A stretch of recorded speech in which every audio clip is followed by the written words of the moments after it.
Hello dear readers and subscribers.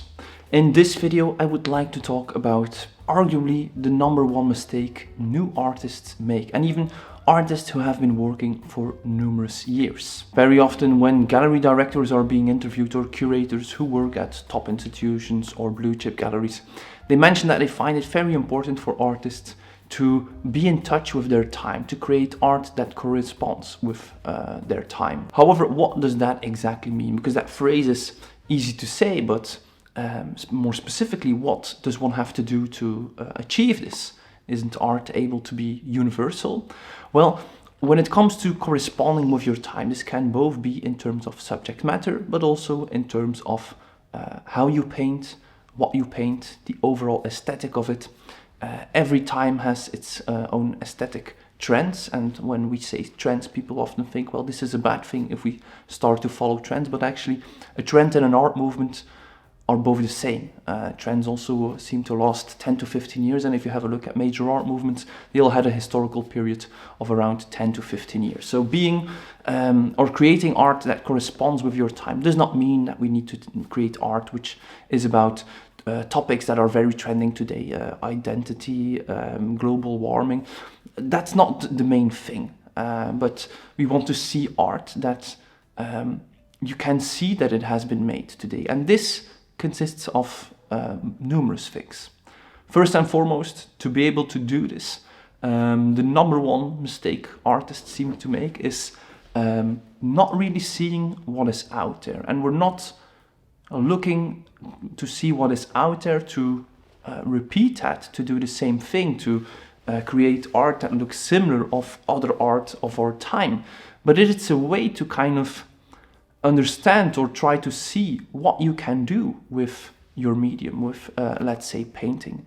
Because very often if you do not have those influences, that inspiration, and your inspiration needs to come off the top of your head, or you're simply inspired by the colors you see available at the art supply store, then artists all start ending up making work that is very, very similar. And this is very ironic. Okay, art is subjective, and we can discuss about who gets to decide what art is good and what art is bad. However, we can all agree that originality and something distinctive and personal is a good thing. And when artists are free without any influence, which one might think is a good way to create art that is original, because your idea of art is not polluted or contaminated by the works of other artists, we actually see the opposite thing happening. For instance, with abstract art, we see that they all tend to explore the same materials and colors, the ones available in the art supply store, and start to work with a bit of texture and creating these harmonic compositions of, for instance, vertical and horizontal lines is something we see very, very often. Blended colors, sandy textures combined with some colored zones. Actually, abstract art that is all very, very similar. So they end up creating work that is all the same, and that a seasoned collector or gallery director immediately identifies as unoriginal, as something we have seen too many times. So if you start to see like, okay, what is out there, you can actually start to discover what is possible. Then you can actually start to see how they push their medium or find something that is distinctive and original. For more figurative art or representational art, one would, for instance, notice that if they do not see what is out there today, they all start to look for the same things. For instance, they look for photographic reference material very often from Pinterest, Google, which is very popular culture imagery, which is then being either posterized or with a projector, and then they give some abstract touches to it, to the background or surrounding the figure, to make it contemporary. But once more, this is something simply so ubiquitous and omnipresent that it is unoriginal and therefore not good. And even though you're thinking I'm free of influence to create something original, you actually end up doing the opposite. Now, when artists start to look for what is out there and start to learn about art history, the main mistake they then make is instead of looking at art that is being made today or that is relevant today, they look at art of let's say 80 years ago. I think a lot of abstract painters learn about Rothko, they learn about Pollock, they learn about Klein, etc., which is important. You need to know our recent art history and art history in general. However, these influences make them create art that is actually more time-bound to the previous century than today. Start to use the same color palettes, the same focus on geometric forms, which ends up in this visual language that actually does not feel contemporary at all.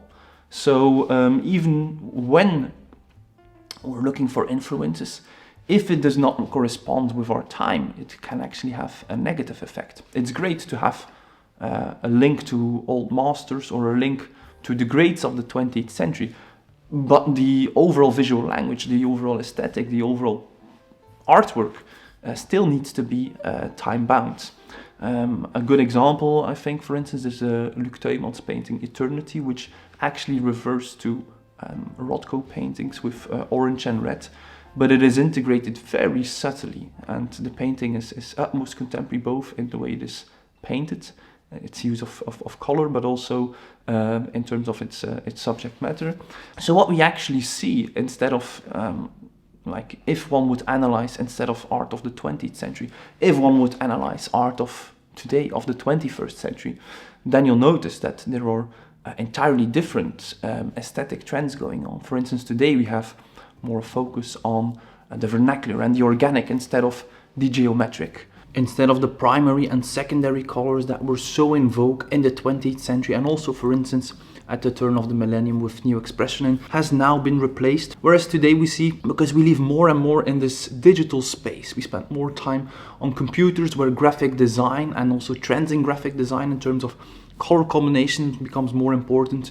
Growing up with video games, all of these things, we see that the color palette has shifted to these very modulated colors. Think of pinks, turquoise, soft pastel colors, soft greens, soft blues, etc. And also in terms of the line, which first became very photographic with the TV generation, but now is becoming a lot more free. Think of exhibitions such as Hell is Hot by Emma Stern, in which AI is being used and to transform this video game fetish into high-end art. So these changes in the visual language are not only reflected in the color palette, but also, for instance, in the line and the drawing. Think of the difference between the landscapes of David Hockney, Wayne Thiebaud or Peter Doig with the landscapes of some artists today, of this new generation who is influenced by the digital. Think of Emma Webster's landscape that are digitally mapped in 3D, giving this sense of spatiality that could not exist prior to today. Or for instance, the simplified, modulated and stylized landscapes of Madeleine Bialke or Nicholas Party, art that could not exist if not for this era. So you can see there are numerous ways, both in terms of the subject matter, also the process, the integration of AI versus photography. Drawing straight from your imagination, for instance, is also a strategy that's becoming more and more popular because of all these things. And that is how you start to create art of our time. So specifically for new artists, first, do not make the excuse that you do not want to be influenced by others to create something original, because chances are you'll end up creating something that is actually less original than you would have wondered, that you would have known. And how would you know if we're not interested also in art of others? And then also very important, I think it's necessary to have a good frame of reference when it comes to art history and recent art history. But for your own practice and visual language, really look or learn or try to understand what is being made today by looking at artists who are creating art today. And I don't mean look at the art of, let's say, Georg Baatslitz, who actually his work is still built upon the foundations of 30, 40 years ago when he rose to prominence. Look at artists who rose to prominence within the last 10, perhaps 15 years. Artists who were relevant today, whose work corresponded with our time and therefore are now, rose to prominence and are now part of those blue chip galleries. If you want to make it in this contemporary art world, you need to create contemporary art. And to create it, one must first understand it. And then you can give it your own twist. And then you'd also start to appreciate the subtleties of making art that is contemporary. So that being said, I hope this information can solve some of your problems, some of the struggles. I very much encourage you to kind of do this analysis of your own work, to ask yourself, does it correspond with our time? Does it reflect today's aesthetic trends or zeitgeist or visual language? Try to make that exercise, and if it looks more like work of some famous artist of 50 years ago, and if you, for instance, have no clue what is being made today, well, then it's a clear sign perhaps to brush up your frame of reference when it comes to today, because in the end you're an artist working today, and if you want to make a career out of it, if this is your goal, of course, then this is definitely something that is important, if not crucial. If you're interested in more advice and also a lot of useful free resources and also a lot of tools for artists to find their way in this contemporary art world today, to professionalize both their practice and their profile, definitely have a look at our overview page at contemporaryartissue.com. Advice for artists for more information. Thank you so much for tuning in today. Feel free to watch our video on 5 reasons galleries are ignoring you so far and how to fix it next. Support us on Patreon and please consider subscribing to stay posted for more contemporary art. Bye.